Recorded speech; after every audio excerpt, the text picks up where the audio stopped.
What's up, you guys? Welcome back to the show. I'm Living510. I want to say thank you for coming back. I know I say that every time. That little guy, the spinning head, he's never helpful to me, and I don't know why. He just seems to say the obvious. I don't know if anyone else actually hear him, has heard him say anything worth mentioning.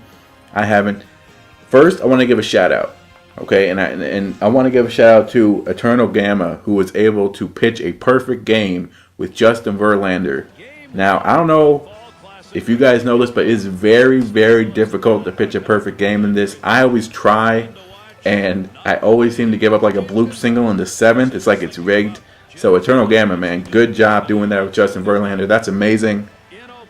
Congratulations to you. We're in the World Series. This is the Battle of the Bay. If you guys don't know what that is, basically, it's the Oakland Athletics on one side of the bay. Then you got the San Francisco Giants on the other side. Clash, baby. We got Joe Gonzalez on the mound.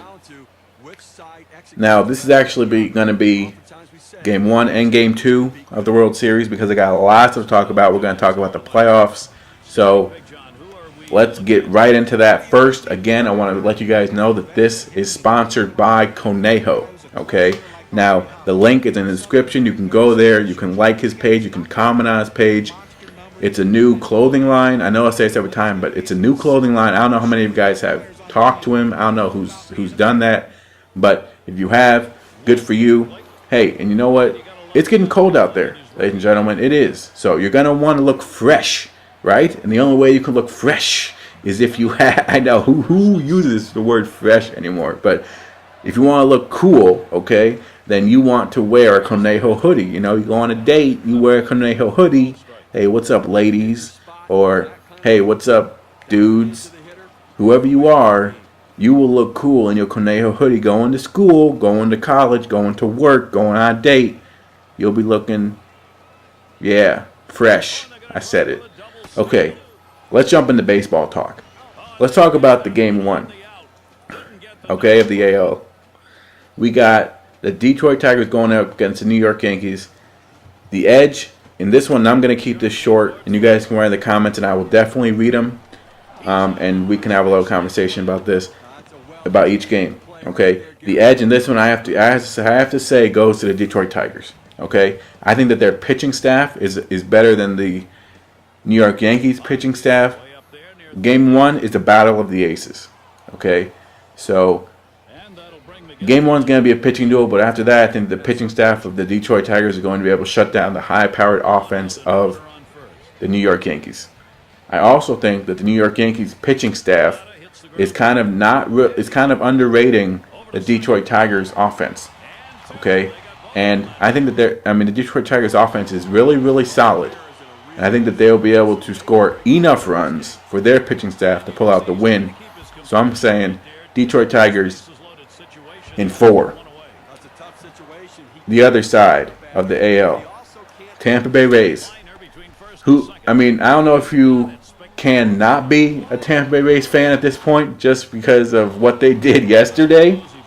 But if you don't know, they won in extra innings to solidify themselves a spot in the playoffs. So that high, I think, is going to go down the drain. I know, right? They're so excited, but I think that they will not be able to contain the offense of Texas. Okay? Now, Texas is a very, very potent offense. They are built to score runs. You look at Hamilton, you look at Beltre, you look at Young. Okay? Their pitching staff also is really, really coming into its own, led by C.J. Wilson, who's going to get the nod for Game 1. Okay? So, that together, last year, the problem was they didn't have the pitching to match the offense. Now, hey, guess what, ladies and gentlemen? They have the pitching to match the offense.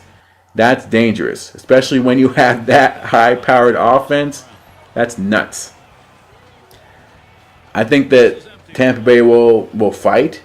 You know, they got Longoria leading their offense. They got good young pitching. But I don't think that they have the pitching to control that offense. I'm sorry. I just don't think so. So I think that the Texas Rangers are going to take that one. Let's look to the NL side. Let's talk about the St. Louis Cardinals as they go up against the Philadelphia Phillies. Now, Philadelphia, what can you say?